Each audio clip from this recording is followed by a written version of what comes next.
Welcome inside TD Garden, everybody. My name is Mike Petraglia, joined by WEEI.com Celtics beat writer Josue Pavon after the Celtics escape with a 105-104 win over the New York Knicks. The Celtics extend their home winning streak to a remarkable 13 games. Josue, this team hasn't done that here in Boston since the 08-09 team that went 62-20 and lost to the Magic in the Eastern Finals.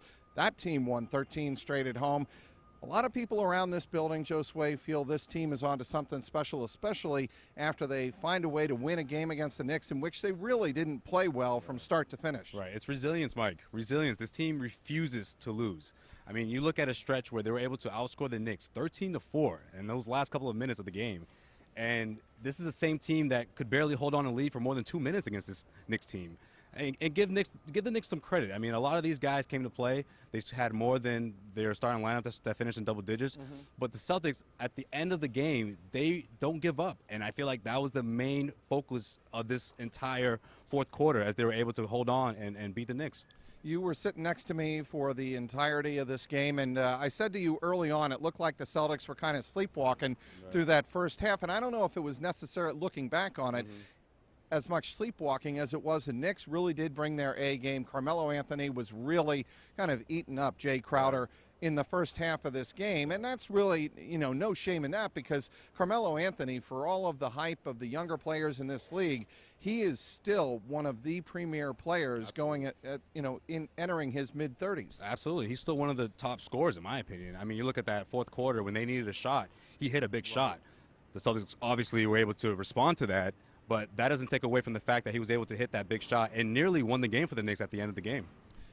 Early before the game, actually, Brad Stevens, maybe in some foreshadowing of what was going to happen, said his team still needs to find a way to be more consistent. We have our inconsistencies both offensively and defensively. After the game, a lot of people in that locker room, a lot of players in the locker room, and Brad Stevens said we weren't loud enough. And what they meant by that was there wasn't enough intense effort to get into the ball and communicate between the players on defense. Right. And I agree with that to a certain extent, though, because I feel like you look at someone like Avery Bradley, who had a very cold night shooting-wise, and he's able to go in, drive in with all the confidence in the world, and was able to nail the go-ahead jump shot that essentially turned into the game-winning shot.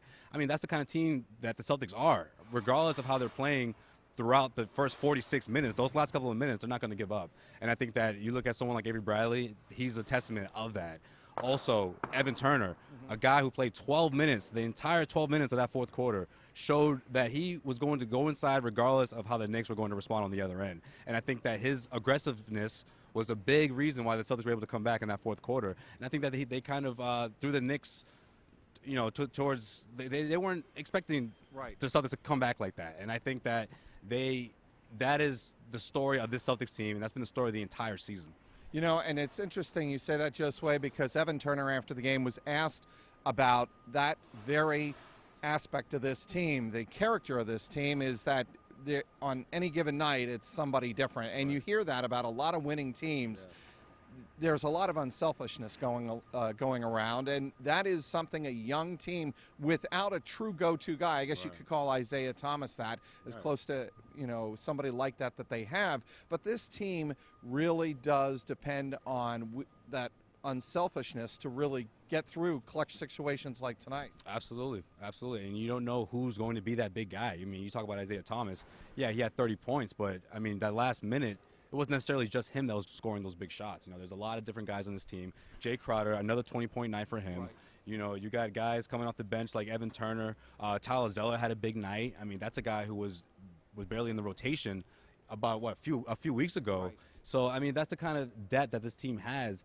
And I think at this point you have to start thinking about what Isaiah Thomas said at the end of the Wednesday night's game, how the team is going to have to start. The league's going to have to start respecting this team, because this team is for real. I mean, I think at this point we can say that, right? I mean, we're in March, and this team is still winning. They're still in the top tier of the Eastern Conference, and they're still making noise. Now they're going at Cleveland again to see if they can get another one, which would be huge win if they're able to do that Saturday night. There are only 19 games left. This team right now is 38-25, and the natural question after the game, Josue, to a lot of the players was, How far can this team realistically expect to go? Isaiah Thomas was asked about it, and he joked NBA Finals, and then he said, no, don't quote me on that. And Evan Turner said very seriously, look, the sky's the limit. If we play together as a unit and we get our defense fixed up, the sky is the limit. And I think there is something to that. But going into Cleveland tomorrow night, Evan Turner told me, he said, look, we know the test. We know what happened there the last time. We fell behind 15 points after the first quarter. We had to scramble back into the game. Brad Stevens talked about that as well. We can't expect to do that again and come up with a miracle shot like they got the last time they were in Cleveland. Yeah, I agree. And I think that this is obviously a big test because Cleveland is the cream of the crop in the Eastern Conference. I mean, let's be honest here. That's exactly what Brad Stevens said. If I'm a betting man, I'm going to pick Cleveland to be in the NBA Finals. Do they win it? That's a whole different argument. But they're the team to be in the East. And I think that that is the measuring stick that the Celtics have to measure themselves against. And I like the fact that Evan Turner is talking about the fact that not only did they were down by 15, they had to crawl back. Yeah, you won the game, but you don't want to have to do that because chances are you're not going to be able to be as lucky. You know, lightning's not going to strike twice against a guy like LeBron James and against the Cleveland Cavaliers. So I think the fast break points are going to be obviously a huge deal for them. I think the Celtics needs to get that going. Defensively, they can't let what happened today happen in Cleveland because you're not going to get the same outcome you got tonight against a team like the Cavs. You know, this isn't the Knicks we're talking about. So I think that that's going to be crucial in making sure that you don't fall behind and you're able to not only get your fast break going, but to also control the rebounds. You know, this is a team that has a guy like Tristan Thompson. This is a team that has killed him last year in the first round. Right. I mean, he's one of their best rebounders, and that's a guy who's going to get their fast break going because Cleveland has their own fast break going that can really blow you out of the gym if you're not able to retaliate.